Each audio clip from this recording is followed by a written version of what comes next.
নমস্কার বন্ধুরা, আমার বঙ্গ রান্না চ্যানেলে আপনাদের সবাইকে স্বাগত। আশা করি সবাই ভালো আছেন, সুস্থ আছেন। আজ আপনাদেরকে পার্শে মাছের তেল ঝাল রান্না করে দেখাবো। আপনারা পার্শে মাছের অনেক রেসিপি জানেন, আমি যেভাবে রান্না করি এইভাবে একবার ট্রাই করে দেখুন, ভালো লাগবে খেতে। তাহলে চলুন পার্শে মাছের তেল ঝাল কিভাবে তৈরি করতে হয় দেখে নিন। আমি এখানে 6টি মিডিয়াম সাইজের পার্শে মাছ নিয়ে নিয়েছি।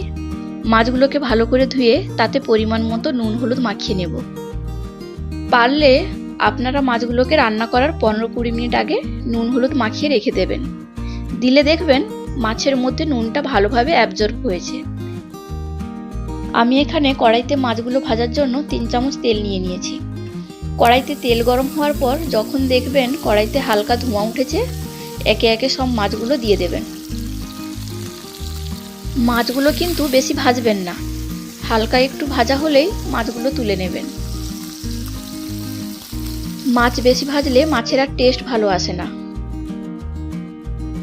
এবার একটি পাত্রে 1 চামচ করে লঙ্কা গুঁড়ো, ধনে গুঁড়ো ও জিরে গুঁড়ো আর হাফ চামচ হলুদ গুঁড়ো সঙ্গে স্বাদ মতো নুন নিয়ে তাতে জল মিশিয়ে একটা পেস্ট বানিয়ে নেব।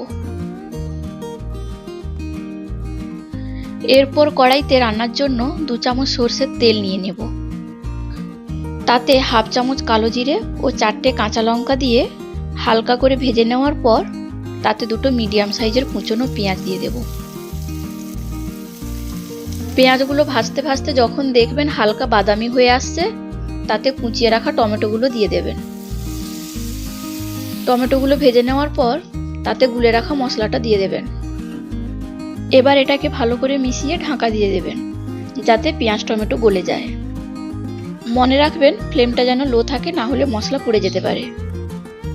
এবার দেখছেন কষিয়ে নেওয়ার পর মশলা থেকে যখন তেল ছেড়ে আসছে, তাতে 2 কাপ মতো জল দিয়ে ফ্লেমটা হাই করে দেবেন। জলের ফুট ওঠা শুরু করলে ভেজে রাখা মাছগুলো দিয়ে দেবেন। 5 মিনিট ঢাকা দিয়ে মিডিয়াম টু লো ফ্লেমে রেখে ফুটিয়ে নিলেই তৈরি পার্শে মাছের তেল ঝাল।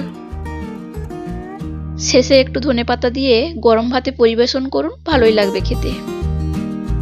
কেমন হয়েছে রেসিপিটা আপনারা কমেন্টের মধ্যে জানাবেন। তাহলে আজ আসি, দেখা হচ্ছে পরের ভিডিওতে। ধন্যবাদ।